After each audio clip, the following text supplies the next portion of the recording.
cicatrices nous rappellent d'où on arrive. Les combos qu'on doit livrer quand le destin chavire. Guerrier, on fera ce qu'il faut pour la famille. Cœur de lion, œil de tigre, on a la paix dans la mire. The battles are never ending, I know, but we will get up and get on with the fight. And we'll do whatever for what is right. Just put your trust in us, Ladies and gentlemen, welcome to our very first English podcast. So welcome to Interview with a Warrior, first edition, first episode, the first season. And already I have to say sorry for, pardon my English. And Jeremy's going to be the lead tonight, and I'm going to be the sidekick. And but I have to introduce our first guest because I have the pleasure to train with him in Kenjutsu in Ottawa. So, ladies and gentlemen, please welcome Senseï Jeremy Deman. And I was wondering, how do you pronounce your family name? Because in French, to me, it's like the man. So, is it the man? Yeah? It really is. It's I think probably the best last name that I could ever have asked for, because it's literally the man, like it's Dutch for the man. It's funny because everyone wants to kind of come up with a different pronunciation to avoid that. Yeah. So I'll get, hi, is this Mr. Demon? Yeah. I'm like, you choose demon it's like worse. Over demand. Like if you have two options, you went for the bad one. Yeah. Oh, wow. So please introduce us to your journey as a martial artist. When did you start, and why, and where did you come from? Well, I think probably the funniest thing is the journey to being a martial artist is, I think, being an 80s kid growing up watching Ninja Turtles and just loving the idea of anything with swords. And I grew up out west. I'm from Edmonton, actually, originally. Okay. And the ironic piece, I think, is my parents had, like, they were a little bit hippie in nature. They had no toy swords, no toy weapons, no toy guns in the house. And all I wanted from like kind of 6 onward was I wanted that plastic sword that was at the toy store. And how would that go with your parents? Would they approve that, or will that like, no, don't play with sword? That's it. There's no toy swords in the house. Okay, toy swords. So I went to my grandparents and I said, hey, you know, it'd be awesome if you can give me, well, probably not as articulate, but there's this toy sword, a katana, like a little Japanese sword. They bought it for me, and I was the happiest kid ever, thinking I got away with all of this and was running around whenever I go to my grandparents' place, doing techniques with this sword, which is really just flailing it around like I think every young kid does when presented with that. We just lose your explanation. So what happened when you come back at home with your katana? Yeah, it wasn't allowed. They still said, no, you got to leave it at your grandparents' place. No plastic swords in the house. So I figured the best way is I'll just grab a stick and I'll go into the backyard and I'll play with sticks, and that'll be my sword. Yeah. And that, basically spent all this time thinking I was the coolest kid around as I was flipping around this stick in the backyard or camping. So you were saying your parents were not really open to the idea of you having a plastic sword. No, they were not open at all. They were not content with the idea. But like any, I guess, kid wanting to do swords, all you need to do is go camping and grab a stick, and voila. Then it's all just waving around on hikes, pretending that you're a samurai or a ninja or any other sort of person with a sword. Yeah. And I know you didn't have any like formation, but did you try to catch up like some sort of like cut or stuff in movies when you were seeing like a samurai stuff or a Ninja Turtle and thing like that? Oh, absolutely. There was, I remember watching shows and like recording them on my VHS and then rewinding it to try to copy the choreography. They did this really cool movement. That's really neat. I'll because back then we didn't have YouTube, like to just Back. So Okay, we have to hit pause on again. that one. So for the youngins watching, a VHS is like a plastic box that plays movies when you put it in some kind of a player, because it's something from another era. They don't even sell them anymore in Walmart. It's over. Even DVDs are like old school for kids now. Yeah. So It's like, VHS is what- like what- antiques. What is not streaming something? Yeah. It's like, What do you mean you can't just go on YouTube? I mean, I go on YouTube and watch Kenjutsu videos half my time, and it's like thousands. I can spend the rest of my life watching Kenjutsu videos, where the thought of that at that time was just, you know, I don't know. I guess just Manuel, are we recording right now? Are you editing? How is this going? Yeah, I can hit it Like, if do you it's edit? necessary. Yeah.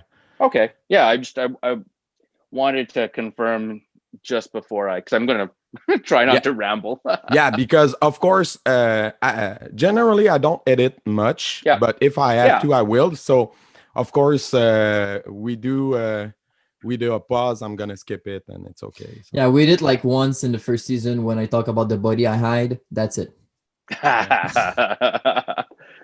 Swords, you say? Yeah.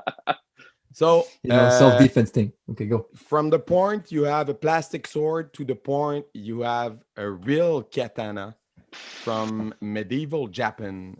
What happened? Well, I think what happened was I was looking for actual formal instruction. And I was looking all over Edmonton, couldn't find anything, went to a number of different karate dojos, and they had weapons on the wall. I was like, yes, I want to learn that. And they're like, sorry, that's, you know, you need your black belt. You need to be doing this for 10, 15 years before you do that. And that really discouraged me because I never really wanted to get into like, you know, hand-to-hand martial arts. It was always weapon-based. And so I ended up finding a little brochure for Noble House Kenjutsu, which was the dojo I ended up training in, and called them up. I was so excited. I was 14 years old, and they said, we're sorry, you are our minimum age is 18. You are not allowed to train. And I thought, oh no.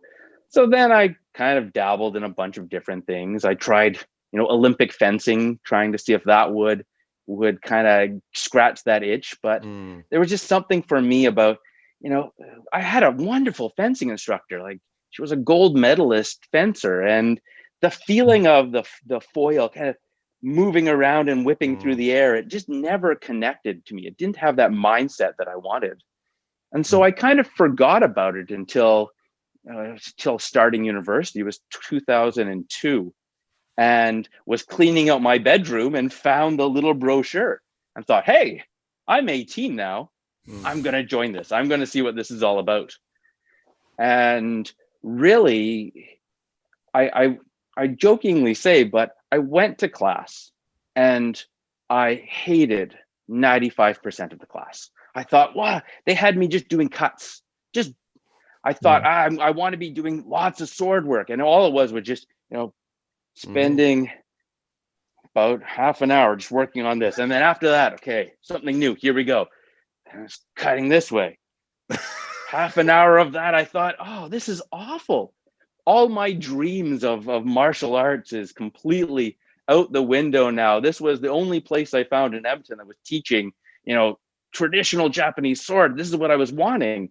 And it was disappointing until we went into our first partner kata. And as soon as you go into partner kata with a bokken, like a wooden sword, it all of a sudden clicked. The connection of having a wooden sword, you're cutting, someone's blocking, and you have, you know, a very, very tactile response as the bokkens are connecting, and then you're doing all these movements with each other.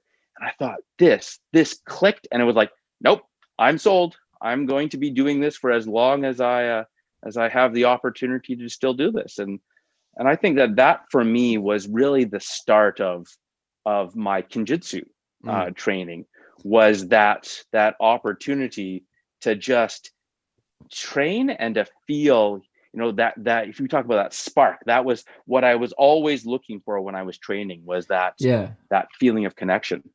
Yeah, and now of course as a teacher, you know the importance of like basic and stuff, and it's the first thing you do now when you have a new student. Cut for hours now. Cut. I confirm. Exactly. Okay. So But yeah, the you have nice been thing like. is- But how was it like? Because here, like the martial art environment is like healthy. How was it in the West, where you were? To be honest, I mean, my only knowledge about martial arts was really, I had heard about karate. That was the only framework that I knew anything about.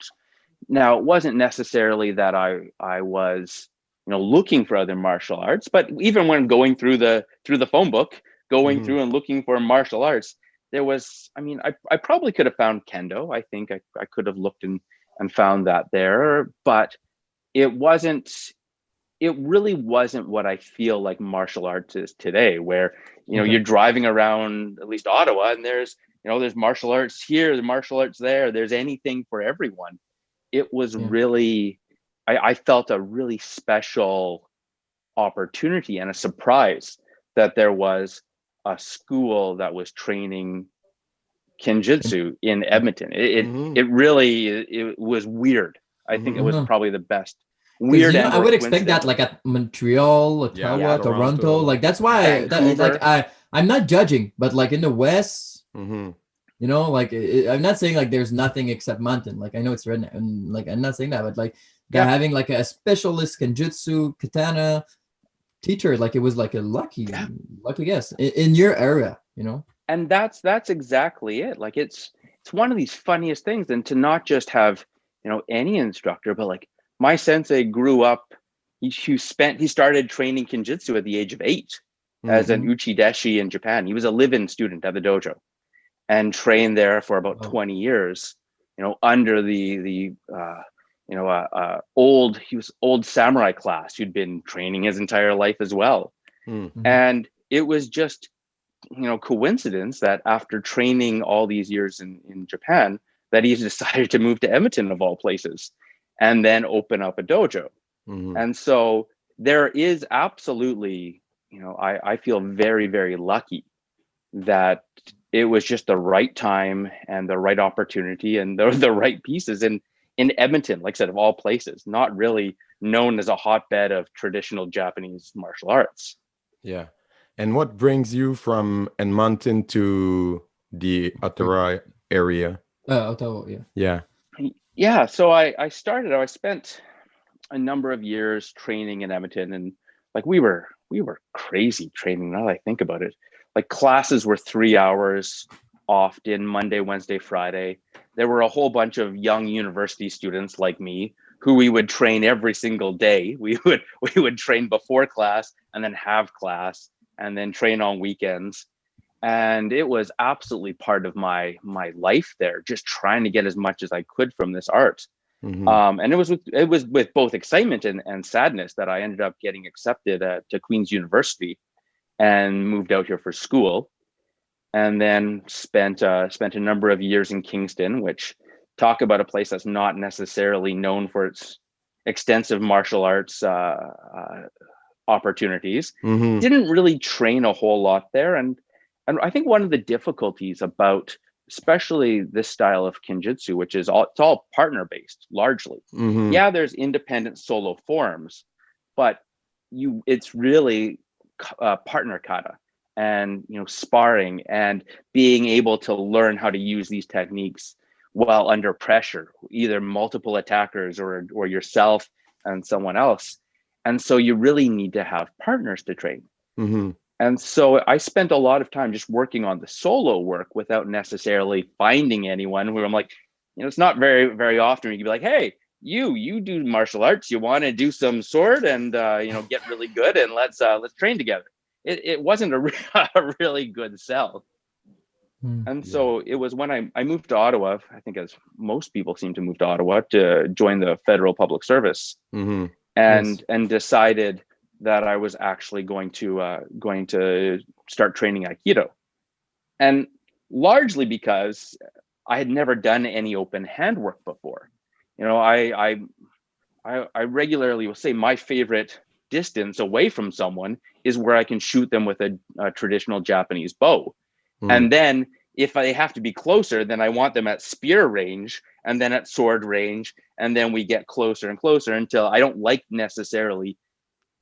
have the skills, at least at that time, to be able to deal with anything that was closer than that.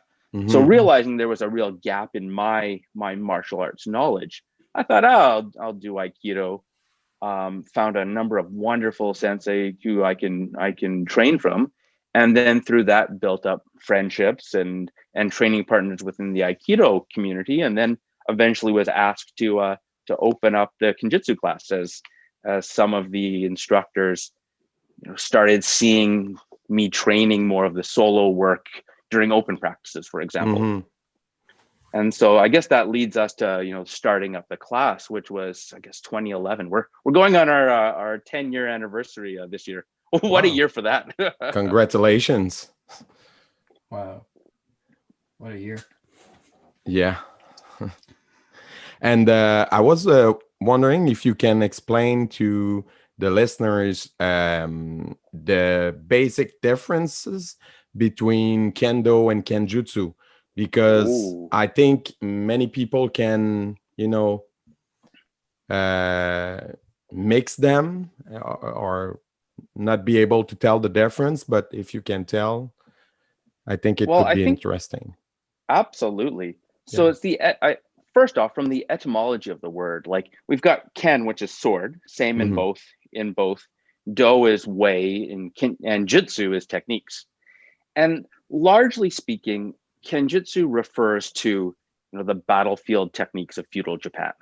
You know, these are the old schools that were created during Sengoku Jidai, the Warring States period. So this is largely from kind of 1400s, 1500s until 1600. And so that's where, you know, this style that I trained came from. It was developed about the mid 1550s, you know, that point. And so because of that, the mentality is always about, you know, what would work on the battlefield? You know, what are the weapons that you would use? It's not just sword. And yes, we call it Kenjutsu because it's a little bit more known of a term. But, you know, the term used for this style is called hyoho, which means like a warrior system. This is what the samurai would use when they were wanting to learn, like, yari, learn spear work, learn naginata. It's a long staff with a blade on it. Learn how to shoot with a bow. Learn how to use swords, both one in each hand. All these, you know, weapons were all generally taught to samurai because you needed to know when you went on the battlefield that you had everything and anything available to you. You know, your sword gets broken and you're like, oh no, I've got only half a sword. Well, then you use shorter sword techniques. You have a spear, the top gets cut off. Oh, well, you've got a staff then. So that's the mentality of it. And I regularly say, like, the mentality, I guess it actually works out well. So this is reproduction Japanese armor. The idea in Kenjutsu is lots of the techniques are trying to figure out, where do you strike where the armor is the weakest? So you strike, you know, in here, in the shoulders, there's no armor there. You strike underneath the neck. You'll strike under the arms where the armor is the weakest. And so the mentality in that context is you're wanting to learn how to defeat the opponents on the battlefield. So we go all these years, and the nice thing about Japanese, the traditions in the Japanese arts, is that they get passed down, you know, centuries. They've been passed down in at least, if not the exact form, but a very similar form, wanting to go through those 450 years. Now, I'm going to speak generally about Kendo because for everyone as a caveat, I've never actually extensively trained Kendo. I've talked with many people who are Kendoka who have trained it before, and there's absolute beauty in it. But I'm speaking out of that experience as opposed to direct knowledge. And one of the things about Kendo, and this is where I really frame the difference, is because you do have armor, but the targets are where the armor is the strongest. That's where you get points. You get points for hitting in the head. You get points for skiing the chin, for hitting across the stomach, for hitting on top of the wrists. And this is largely because this is where the Kendo armor is the strongest, and you can do it safer. It's a safer opportunity. And when you limit the amount of techniques, it really becomes a very beautiful chess game where you have, it's more dueling in a beautiful artistic format with, yes, there is absolutely lots of practical things behind it, but it's a different context than you think, oh no, I'm surrounded and I've got a spear and I've got 4 people coming at me, and oh, I've got a kata that teaches me how to maneuver in this situation. So therefore you go into that sort of, instinctual programming. And that's in my mind is really the difference between Kendo and Kenjutsu. Kendo is the older version that was about, survival on the battlefield. Kendo is the newer version that is more about, it's become more. Kenjutsu is the older and Kendo is the newest. Correct. Right? Correct. Yeah. That's correct. Yeah. Okay. It makes me think like in karate we have that, but like just in mentality we don't have like in style. You know what I mean, Manu? I'm not sure. Like the karate with the teacher to teach us come from war, and we are doing it like in time of peace, so we are changing it so much.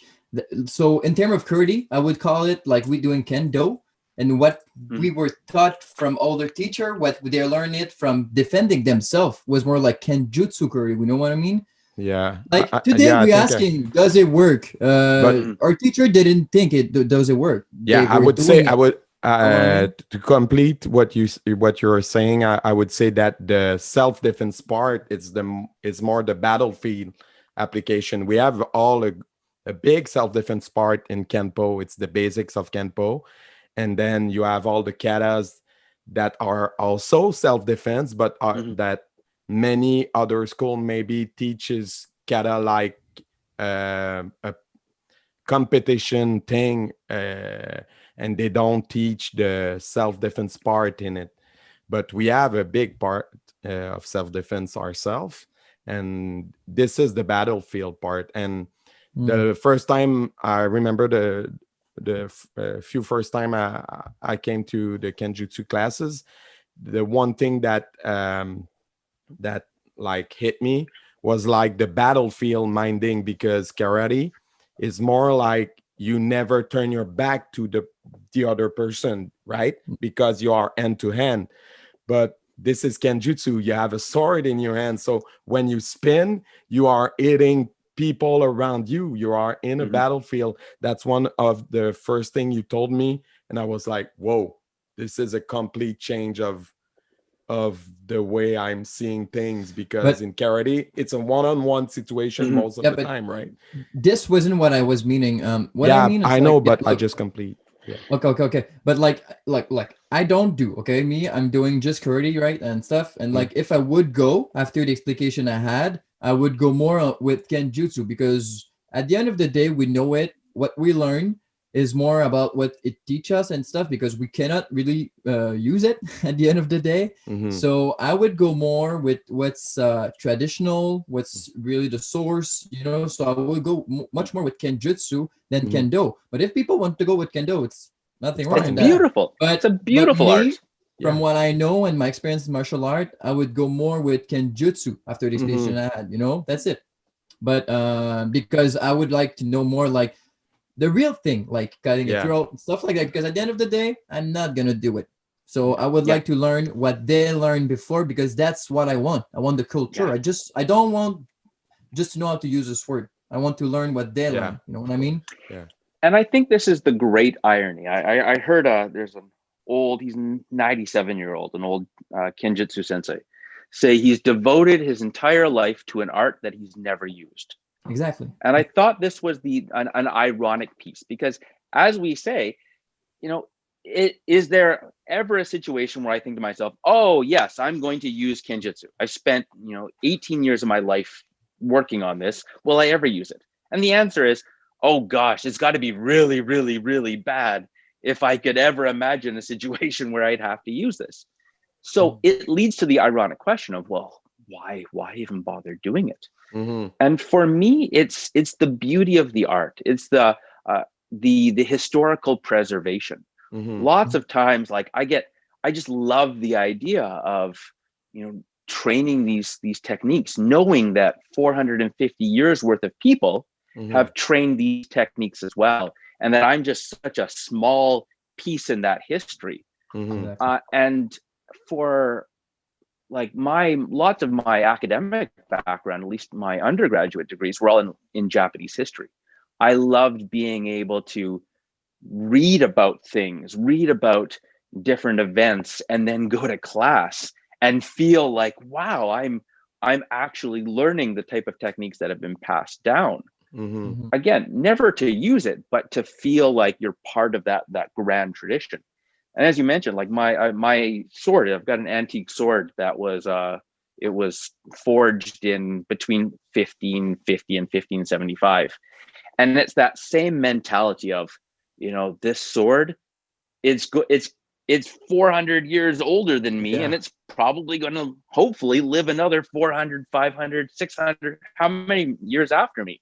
And I'm just part of this small continuation. But all it takes is one gap. If I go, that's it, I think I'm going to stop training. That's one piece in that tradition that's gone. And I really believe now, especially the ironic pieces, as there's more technology and more access to things, these old arts, these things that take 20, 30, 40 years to learn, those are the things that are dying out the fastest, because it takes so much time. There's no or very little instant gratification. I mean, Manuel, it's like, here, we're going to do this cut. And I've been doing the same cut for and what's worse with that? It's that I don't think that we could, no, maybe I'm wrong, but like it would be hard to improve a style with a weapon that we cannot use in war zone anymore. You know what I mean? Like, oh, let's find something better. No, like you're not doing it for real. Like they find it because it was real. So don't try and do best. You're not. You maybe to do like cool stuff, maybe for open stuff, but like for real stuff, for traditional stuff, they had it better because it was for wartime. It was for survival. They know what they're talking about. But every person wants to do that. Like, oh, I'm gonna do better. At some point, they were the best to make it. Yeah. And I think that, like, for example, I always go back to our sparring because it's odd. Like it's odd in that it's very, yes, there's points and you do get a point when you're sparring with it. But at the end of the day, there's no specific rules. No. There's no like, I can hit you wherever because it's sword. If I get in close and I sweep your legs and I throw you to the ground, well, perfect. That's great. I remember once I was sparring with someone and went in and ended up grabbing their sword out of their hands and had two swords. And I felt very, very happy. And they said, you can't do that. My response was, well, why not? And so the idea behind Kenjutsu sparring is in that heat of that battlefield, hitting someone once means nothing. Because likely if I hit you and I don't have some sort of response, you're going to hit me and then we both die. And the mentality is, if I spend 20 years of my life training in art and I go and I go on the battlefield and there's someone who's been doing an art for, three years and I get them, but they get me, it's a waste. And if you think about the historical piece, samurai have been, they've been training all these years. They've been, having people bring food and helping provide for them while they train. And so the mentality is, I have to be able to defeat someone and stay safe. And it's only when I'm sparring, if I can make contact with someone, either their arm or their head or however, and not get hit back, only then do I get a point. And then on top of that, we're always about asymmetrical, because remember, the battlefield, yeah, it's fantastic. If I'm going back to what Manuel was saying, if there's a dueling situation, yeah, for sure we have a dueling situation. But on the battlefield, lots of times it's okay, I've got 3 people in front of me. How do I manage them? And we would set up sparring scenarios where you're going with 3 people, and then, oh well, one of them's got a spear. Yeah, well, let's just throw that in there. And so it's always about changing up the situation and changing up the mentality. Did you still practice Aikido right now, or you? So I was training Aikido very regularly while I was also teaching Kenjutsu, and then I tore my knee and was completely out of commission. Needed some reconstructive knee surgery for a number of, well, I guess it was almost half a year. And at that time, I was hobbling around, still teaching, of course, because I guess I'm just crazy, but hobbling around with a bow as a staff, trying to still teach, and needed to make a decision at that stage what I was going to devote my time into. And it was with sadness. I do love many elements of Aikido, and I was with quite a lot of sadness. I needed to, I think, decide at that point to focus on Kenjutsu, and at that time we were also expanding. So we went from just 1 class a week to adding a couple of extra classes, and it's that constant balance between, at least for me, the martial arts, which is largely, it's a hobby, and work and my family and everything else. Oh, yeah. And what's your real job life? Yeah, what's your real job life? So I'm a lawyer with the Department of Justice. Lawyer, oh yeah. And so wow. Yeah, so that's my day job, and then whenever I have opportunities to train, it's just, Kenjutsu is my, I think it has always been my stress relief. I mean, it's a high stress getting into law school, high stress being, going through law school, and it's very hard to feel stressed out about day-to-day life when someone is practicing with you and there's a boken coming to your head. I find that there is a serenity that comes along with not having to think about day-to-day life. And when you enter a dojo, I'm sure it's the same with you guys as well. You enter a dojo, it's like entering a completely different world. Yeah. And you can leave all of the, the concerns at the door and just train, just enjoy training your mind and body. We both do it we both do it full time, but I still have that passion. I mean, right now when I'm doing Zoom classes, it's really not the same thing. I miss my place. I miss the dojo. I miss my students. I miss that relation. I miss seeing the comprehension, the understanding in their eyes when they get the point. And it's the big loss of that pandemic situation. I don't know for you, Jay. Yeah, well, me, right now it's okay because I still do class with FaceTime and stuff like that, so it's okay. But I had at some point no more motivation back then, because as you say, it was already everywhere, every time. And the solution has been it was weird. I just opened another school back then in SUNFUKI.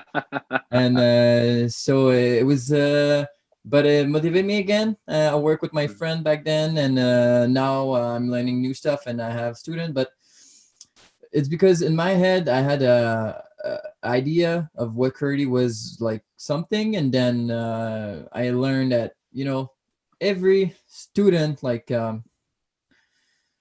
they give you something, every student. It doesn't matter if they go to the black belt. I used to take it really hard when they used to leave at a higher level. under green, it's like okay, but iron and blue, brown, it hurt you, you know. Some Mhm. I lose like back then some, and I was like, it's okay. They did that, and it's gonna help them anyway. And so Mhm. you see them in the future, and they say, oh Mhm. no, it was really cool to me, Curry, give me some really important things. So Mhm. yeah, but yeah, it was really hard for me like to leave the dojo and that. But when I go train with my teacher, it's like another world, you know. Mhm. Yeah. So my teacher is something and my dojo is another one. So Mhm. I guess it was like kind of like that for you too. Like you had your place and the place you train, so it Yeah. helped a bit. But yeah. Well, I think that, for me, one of the biggest, as you said, it's with these long arts.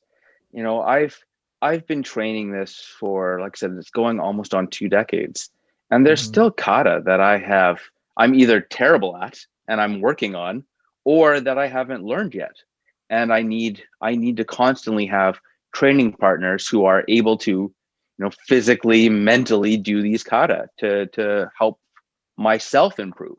Mhm. And so, in starting of the dojo, the main reason I started the dojo was, not necessarily to really become an instructor.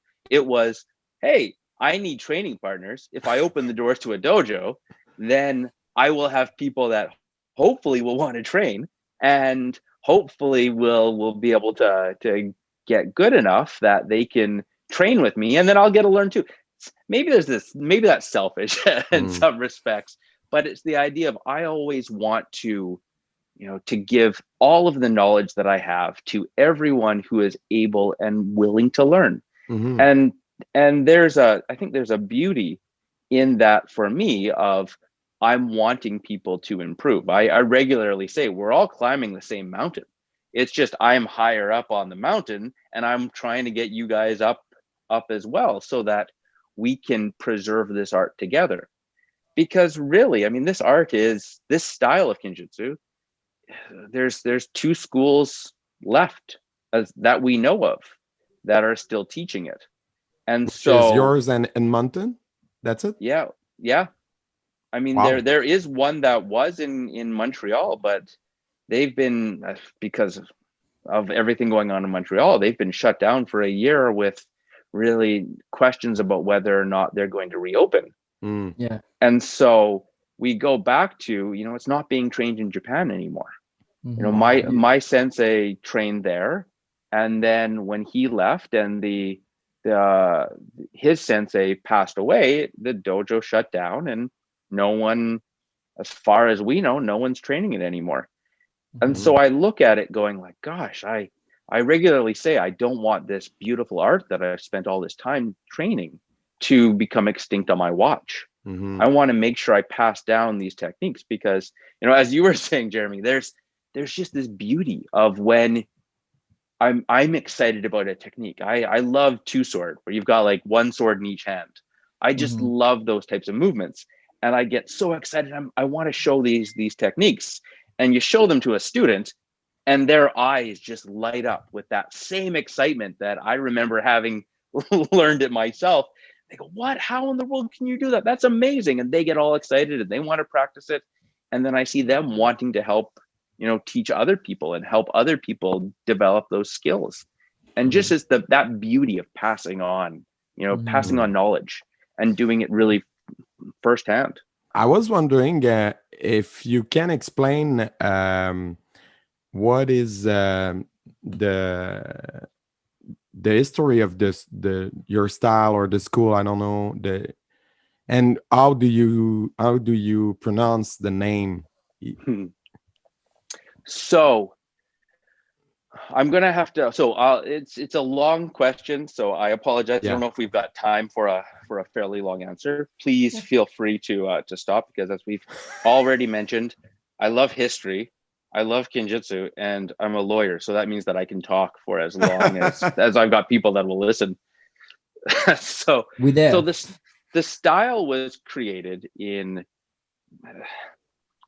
largely, the founder was a guy by the name of Kamizumi Izanokame Hidetsuna, also known as Nobutsuna.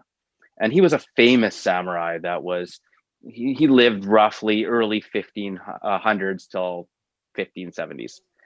And from there's all these stories. You see, he shows up in the Seven Samurai movie. He shows up in all kinds. He's super famous. And from him, there's many different lineages that came. Like there's, right off the top of my head, there's 10 schools that are still around that all say that he was the founder of their style.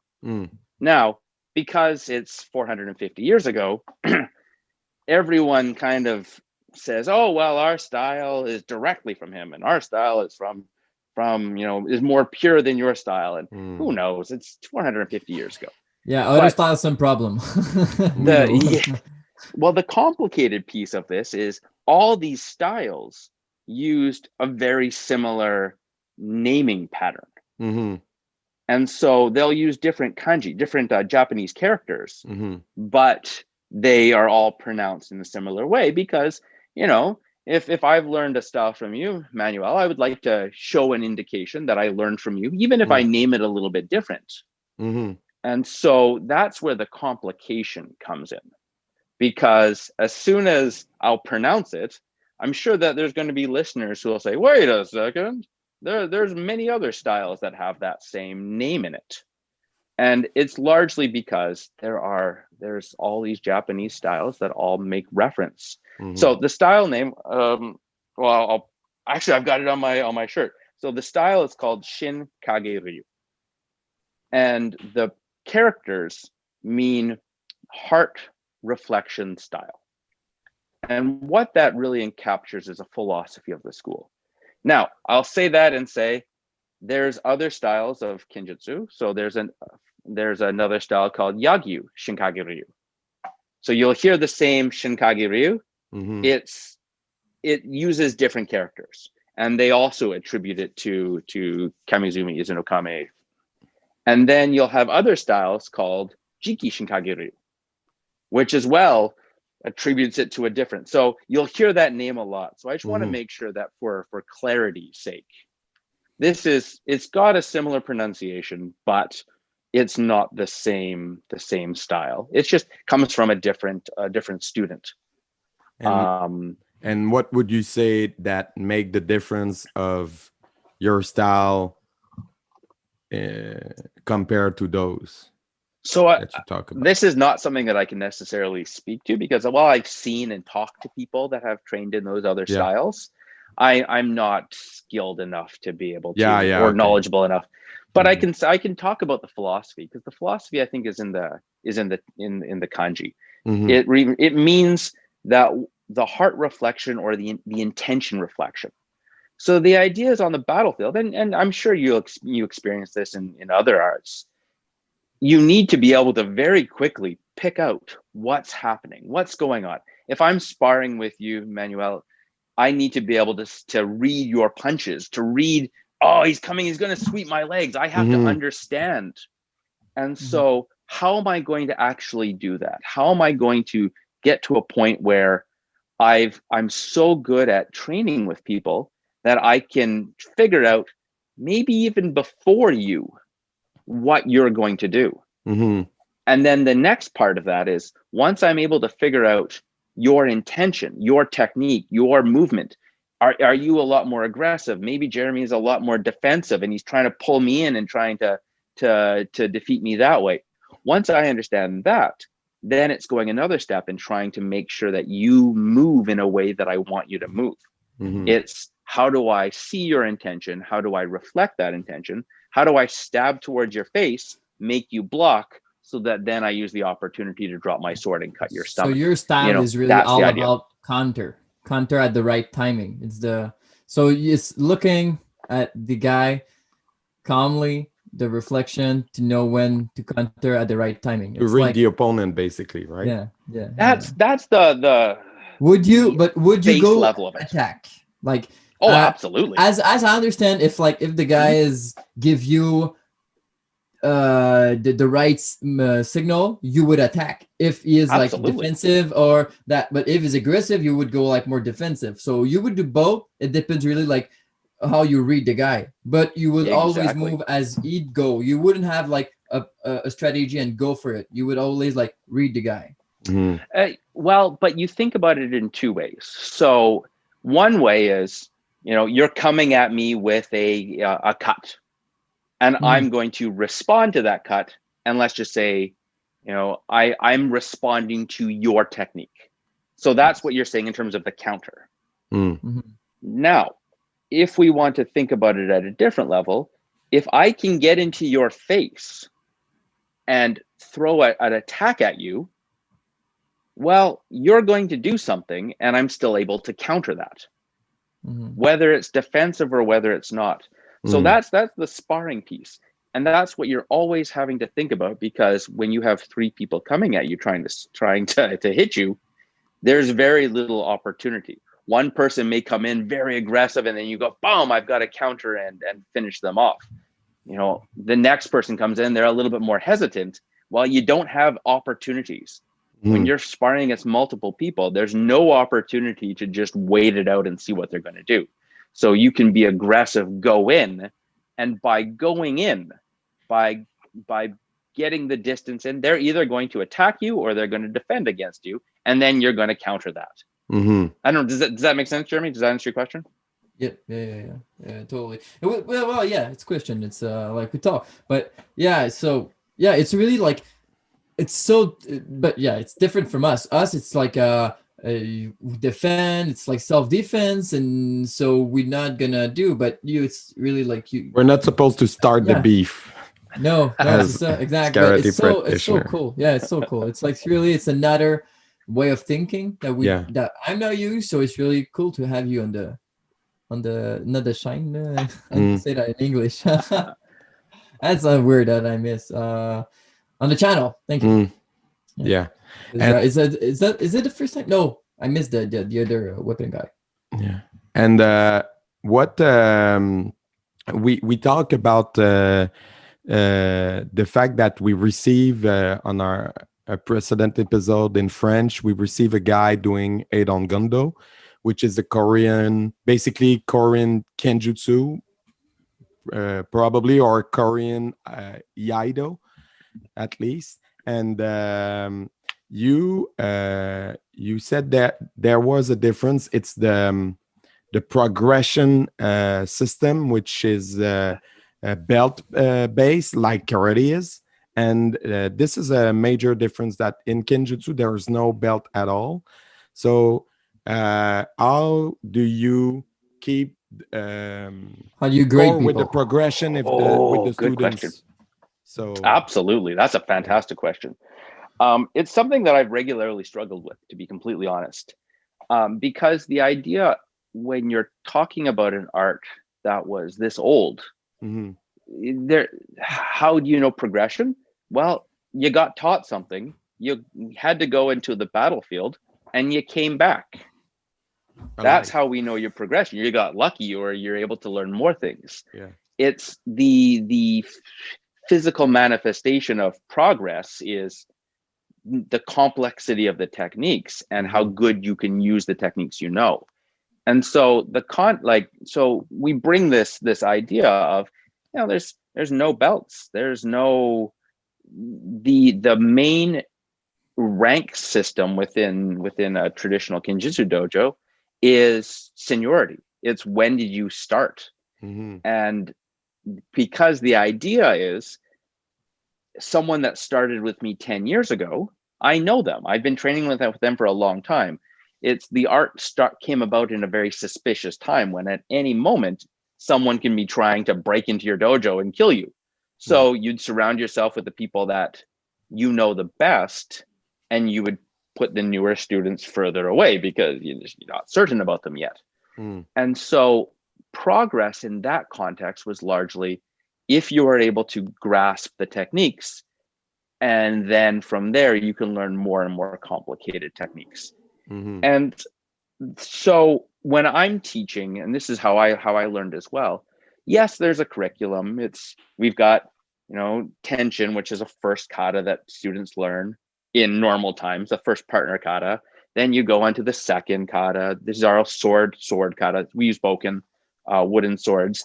And the gauge on it is knowledge. You can't go through, and because it is, you you'll have 3-min variation. One move for the first kata, you'll learn one technique. Second kata, you'll learn something that's similar but more complex. Third kata, you'll learn another variation that's a lot more complex, and it keeps on going up. So it's a prerequisite system. And so how I both can provide input on progress and how students can feel progress is by learning how to do each kata as best as possible. And then when I have the opportunity to go through and assess them, and it's just informal, hey, I haven't seen you do first kata in a while. Why don't you come over here and we'll look at it? Okay, you've got a bare minimum. You've still got a lot of work, but let's go into second kata. And then you learn the next one. So basically, the kata you're practicing as a student indicates you as a teacher where I'm at. Yes. As a student, basically. Okay. And so it's similar to what I experienced in other styles that have belts, where it's the katas are all behind belts. So it's like, okay, you got to do a test to get your yellow belt. And then after that, we'll teach you this kata. And then when you're good at that, we'll test you on that. And then you'll get your next belt, and then you can go on to the next one.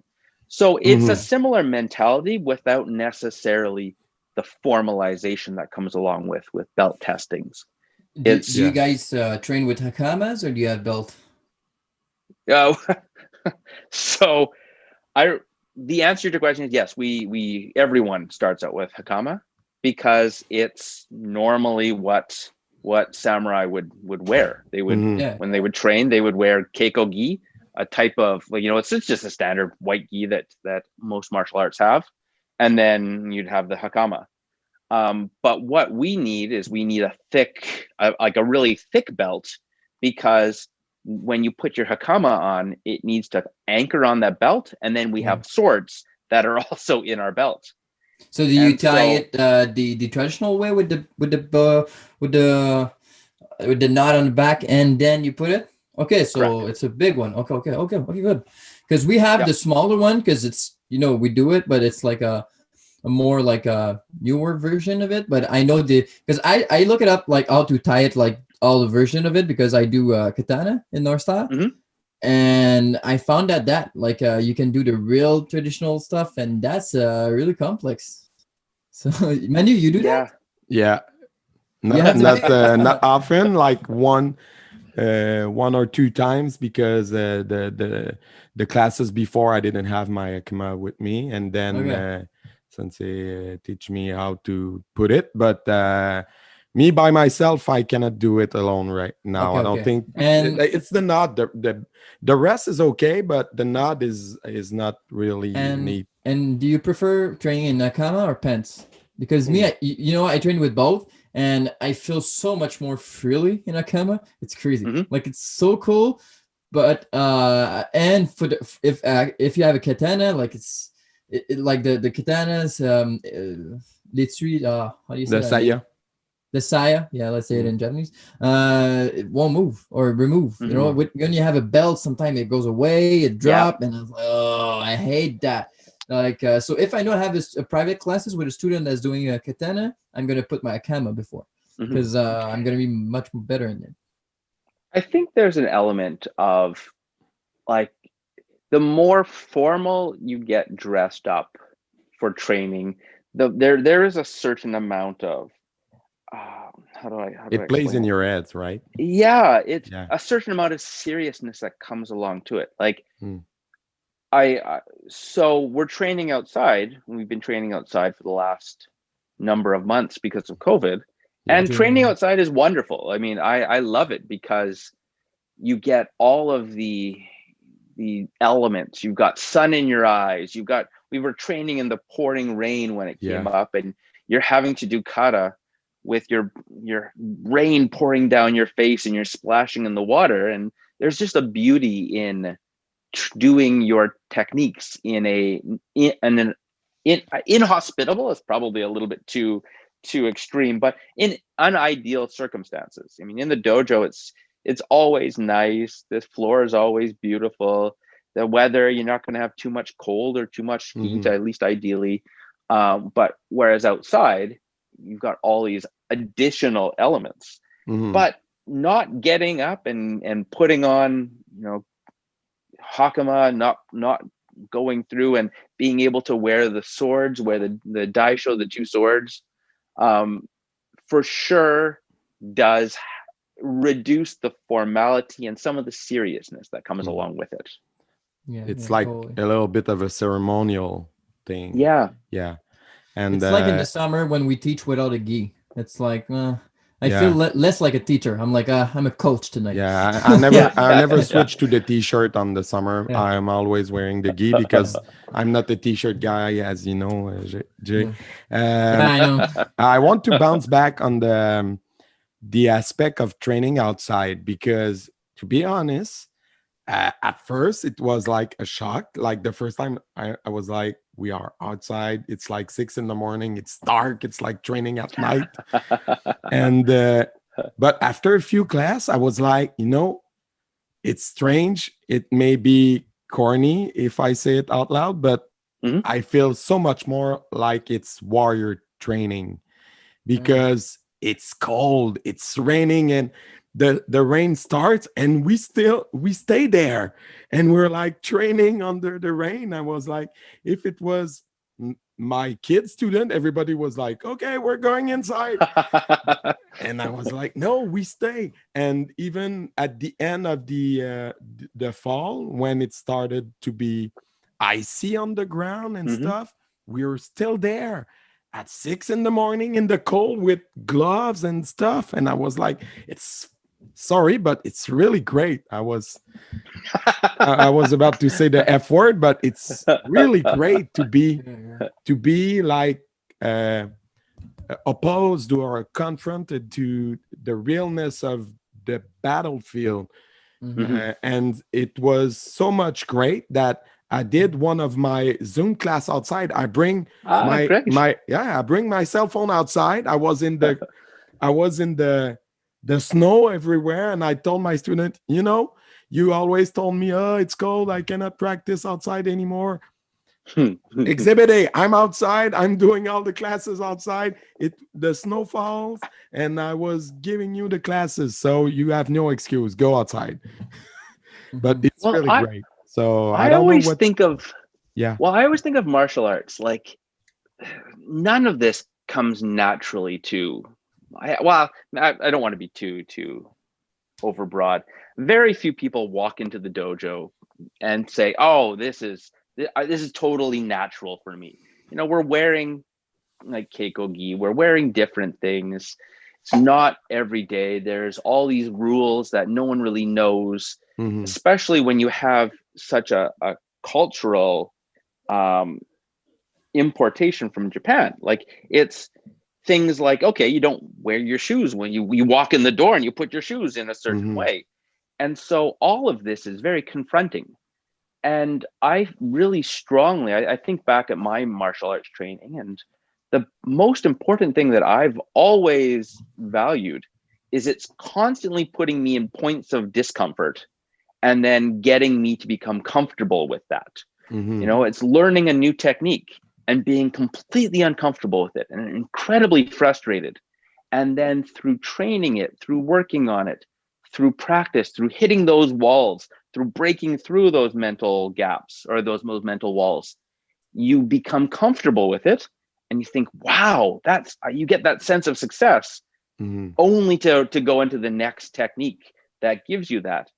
And so going outside, it's that exact same feeling. It's, you know, it's affronting at first because, as you said, the first time we were training and it was a blizzard going on, it's like, gosh, this is terribly uncomfortable. And yet, especially as a group, you know, you've got 15 people. This is before all the further restrictions. You've got 15 people who are all crazy enough to be out there training in this uncomfortable situation. And everyone walks off the field with the smiles on their faces because they were given a challenge and they absolutely rose to that challenge and then succeeded And then they go home and we're still talking about, you know, the blizzard that we trained through. And Yeah, I really love that piece of martial arts. I yeah, love because that the element. best part is when you break through the barrier, when we break through what's hard, you know, like being sitting in your sofa doing nothing, not gonna make you happy. Going outside, going like through your fear, through your something difficult, gonna make you proud, happy, and healthy, and at the end of the day. Absolutely. And just to make it, no, I don't want to cut you. Continue. I had it's because I see we have like the timer. No, it's not problem. I can do a third part. Yeah, it's okay. Me, I was wondering, like, now you're teaching, you're doing stuff. I guess you have a sword for teaching. Do you have like how many? Okay, there's two questions. How many sword do you have? Okay, how many sword do you have? How many katana? And like, you for sure don't teach with the same one. You maybe like to train more, but what's the difference, and which one do you like the most at the end of the day? Interesting question. So, so there's the practical response, which is insurance companies don't like people training with live blades. Yeah. Generally, people's fingers don't like training enough to put themselves at risk when training with live blades. And so it is absolutely one of the traditional pieces that has, you know, I'm not permitting anyone to use live blades in my dojo, because I'm not willing to go that far and accept those risks. Do you use any on your own? Yes. Okay. And so I have my, as I mentioned, my antique one. And the benefit of a live blade is it keeps you honest. I'm not going to, like, I say this not to bash any of the other martial artists who I see on Instagram, who I watch. There's lots of beautiful athletic techniques that I absolutely respect. But the question that I have when someone is flipping the sword through the air, is doing techniques as fast as they can without necessarily being as concerned about the potential danger, is you're able to skip out. And I say this very much realizing that when I train, for example, a kata with a bokken, wooden sword, versus when I train it with an iaito, which is an unsharpened practice sword, I notice my own standards slipping because there's no danger. And I start cutting corners and I start noticing that I'm putting speed over technique. Yeah. As soon as I practice with my live blade, you know, by myself, all it takes is one forgetfulness in the details and you're getting cut. And you get cut once, even just a little cut. And that'll automatically, boom, I'm going to have to make sure that I have to put the basics over top of everything else. And I have to be completely honest with myself, because there is an element of danger and fear that comes along with it. And you're constantly battling that in your mind, going, am I doing this right? And if I'm not, what is the danger points? So to answer your question, yes, absolutely. I've got my favorite sword. My favorite sword is my antique sword. Yeah. How often do I train with it? I don't train with it very often because I don't feel that I have the time necessary and the place to be training every single day with it to be able to make sure 100% of the time I'm honest with the techniques and I'm working on the techniques and I'm able to really focus in on all those details so that I'm completely comfortable with what I'm doing. And so I regularly will train, especially in class, when I'm not wanting to be in violation of our insurance policy. I'm always training with my iaito, which is the dull sword. Yeah. And you show it with your finger like you have it. Do you have it right now? The antique sword? Oh, Can we see it? oh no. Yeah. Okay. Can we see? Can we see it for the Patreon? I don't know. Oh, Yeah, we can see And it. so, and again, like all of the procedures, like how do you take it out so that you're not going to stab yourself? Wow. And so the sword itself, I mean, who knows what the quality is like? The sword, one of the things that I'm always noticed is way. lots of people bring in, antique swords, and they're like, oh well, I'd like That's to a know beauty. about, yeah.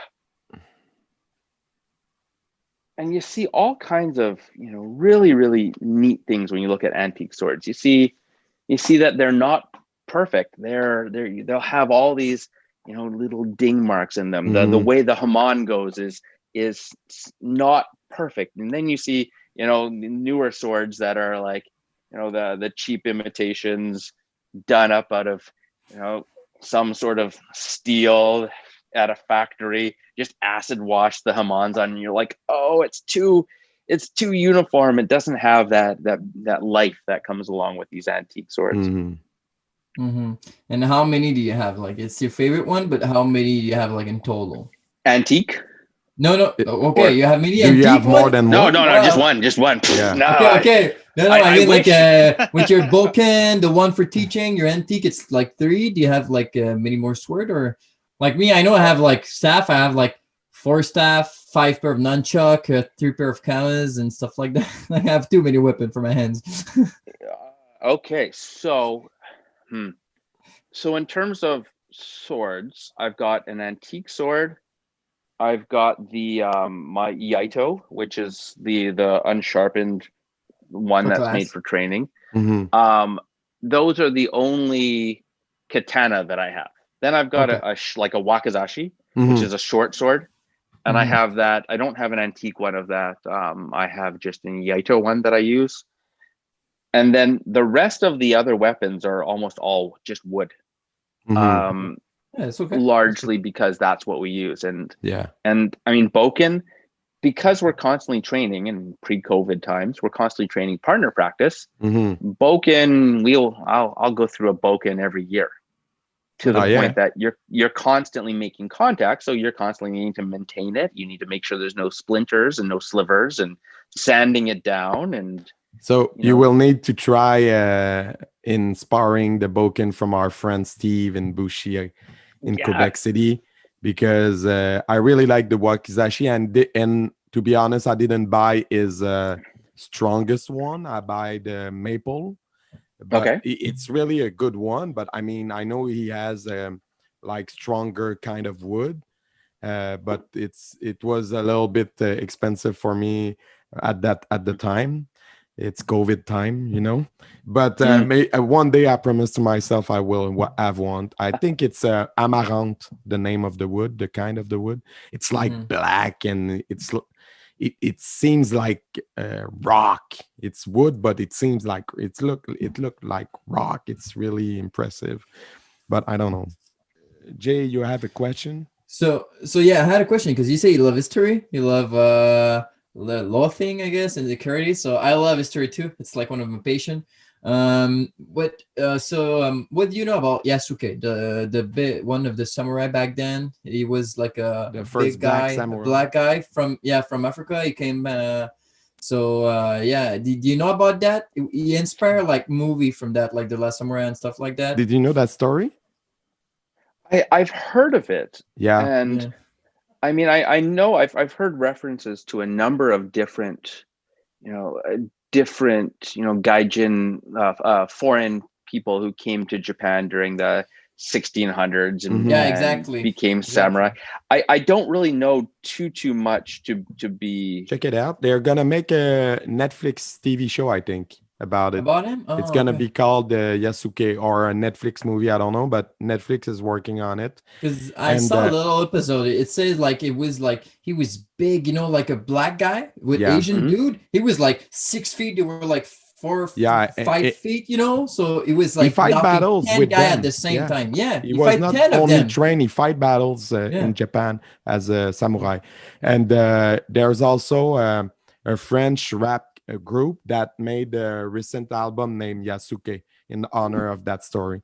So But yeah, we talk about that offline. We want to know what is your appreciation of the Last Samurai, which is for us a classic. But I recently learned, doing some digging in history channels on YouTube and stuff, that the real guy depicted in the movie was in fact a French. He's not American at all. So it's a real story with a French soldier that was hired to train Japanese with the modern weapon, and he flipped, and he turned against the other side, and he fight with the samurai, and he stays in Japan for a year, and the French army allow him to stay, but they say, we don't want to be I don't know, impliqué. We don't want to be part of it. So you're going to be on a 1 year vacation. So if you stay in Japan, but because at first he was there and he was like a loan from France to the Japanese army. And then he stays and he fight against the samurai. But basically, so what do you think about the movie anyway? So I was training 2 years when the movie came out, and Warner Brothers was doing a big press release for the movie in Edmonton, and called up my dojo and said, "Hey, would you like to do a demonstration in the movie theater for all the press?" And that was the first demonstration I had ever done, and we had done it with the Taiko group there. So imagine, a IMAX theater with Taiko drums in all of the corners. We're moving through and we're doing kata and training, and that was kind of, I don't want to say the pre-game show, but it was, it was an indication. We did this performance, and then we all got free tickets to watch the movie, and So I say that because I've got very fond memories of, that was the first performance that we've ever done, or that I'd ever done. And then just, the excitement that come along, I remember watching it. And again, as a, with my history background, yeah, for sure. There's elements. It's historical fiction. It's, I'm perfectly fine with that, because for me, it captures so many of the beautiful themes, the themes of why I train, it captured so many of the images, training in the field when they're working on their techniques, going through and so much of the etiquette, the context for this art. And so I absolutely love it, and even to this day, I think it's funny. It's one of these things that lots of people will come into the dojo, and I'll say, "Oh, like, how did you hear about Kenjutsu?" And they're like, "Oh, well, I watched The Last Samurai, and it absolutely, spoke to me, and I wanted to look and try to find something that I can train Kenjutsu." And then I found your website. It's like the Karate Kid of Kenjutsu. Yeah, kind of phenomenon. Or how many people in the Aikido world were inspired by Steven Seagal, watching him in movies in the 80s, and that's what brought them into the Aikido dojos. Yeah. Would you, and do you know any other good movie with Kenjutsu, like main track with, or like because there's Karate movie but is there like any like good Kenjutsu movie, or with sword at least? Seven Samurai. Have you ever seen that? Yeah. Okay. The old one, because I think they did the remake. Yeah. Well, and then there's a movie called The 13 Assassins that came out a couple of years ago, and that's another just fantastic. So much wonderful sword work in there. One of the movies that it's a trilogy of movies. It's the Kenshin movies. So I don't know if you've ever heard of the Rurouni Kenshin. I've completely butchered the name. It was an anime series that was around, and I remember watching it when I was 15, 16, and they had done a remake in Japan, and the Kenjutsu in it is astounding. Obviously, the actor trained significantly amounts before doing it, because it's a wonderful movie, and it's same sort of thing where it talks about the dichotomy that happens in Japan between the Meiji Restoration, where you have the old feudal system, really in direct conflict with, a modern view of Westernization. And what do you do with these clash of cultures? Yeah. Oh, nice. Wow, okay. And to me, when you ask what is your favorite Blade movie, I would say Kill Bill, because it's real. I know it's not a serious martial art movie, but it really depicts the love of the blade. They talk a lot about the forgery, it has its old martial art training, like a little bit sketch. I know, a little bit corny, but it's like an homage to the it's Tarantino world, Yeah, exactly. So it's Tarantino, it's but cartoony, but it's fun in that context. Yeah, absolutely. Yeah, when she goes and he's like, you want me to make you a blade, and she's like, yeah, no. I never made blade for like many decades, blah blah blah. Yeah, it was really interesting. I really like that movie. So hey, it is a good ending. it is a good ending on that movie recommendation note. So thank you for thinking that hour and a half time with us tonight. It was quite a ride. Thank you very much. Maybe we're gonna make a part 2 in a few months or a few years. And so if people want to know about your dojo, I know right now it's closed, but when is it better to catch up? So we're the dojo name is Ottawa Kenjutsu. And so we have our website, which is just www.ottawakenjutsu.ca. We've got an Instagram page. We've got a Facebook page. That's the best way in which most people find out about where we are. We've got all the news updates on there, because quite frankly, as you mentioned, even once we reopen again, we have a wait list of, I think, 15 people who have been asking to want to train with us. Oh yeah. But at this time, it's like, we've got to focus on our current students and just not accepting anyone new. But once COVID's over, we'll be back to accepting anyone. I have one last question. It just came in my mind. I know maybe it's gonna take time, but we can finish on that maybe.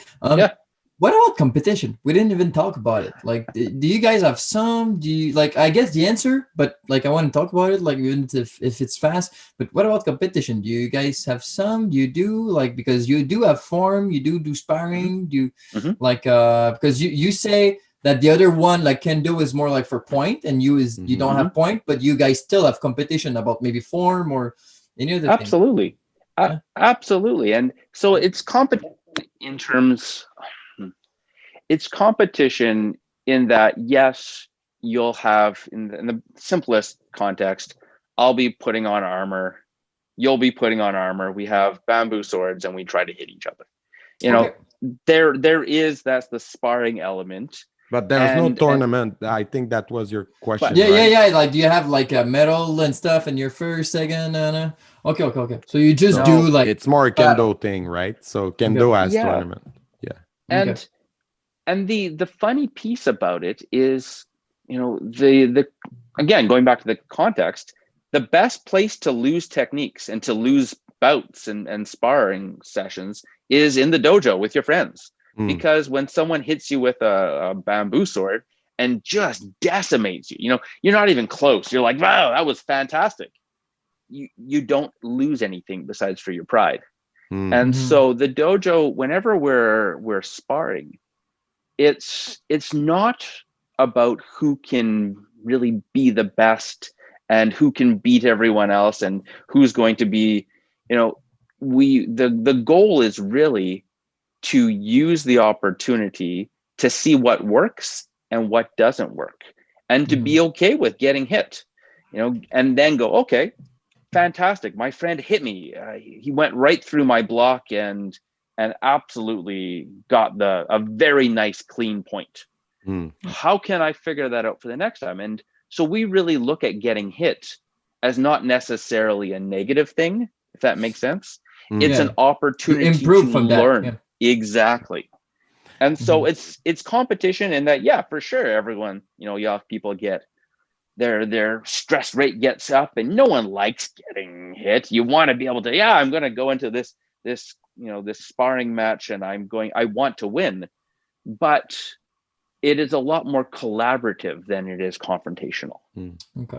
Well, as collaborative as sparring can be. Yeah. And one thing that you told me that I will always have in mind is that in Kenjutsu, the ultimate goal that you have is that you're not supposed to be the first to, it's not important that you're first to touch the other one. It's important that you're the last one to do so, because you're supposed to be the last one standing. Yeah. And that's the major difference to me. So. Yeah. The historical piece is that, a samurai that trained in this style needed to be able to defeat 7 opponents on the battlefield before, that's the minimum. Otherwise, it was dishonorable death if you didn't get through your 7. And so that mentality of, you can't take 1 or 2 hits. I've got to be able to, to the mentality of everything needs to be as clean and as sharp as possible. So going back to, if I can go back to my first class where I was frustrated about doing showman or doing straight cuts the entire class, it goes back to all those details. All those details are so important for being able to cleanly do your technique while you're sparring, because otherwise there's very little room for error, especially with sword. All it takes is one bad technique and you're gone. You're out of it. Of course, because the sword didn't give you a second chance. That's it. That's exactly it. Yeah. Hey, thank you very much, Jeremy. It was quite a ride and really interesting. And we're going to put the links for the dojo in description and everything. Oh, awesome.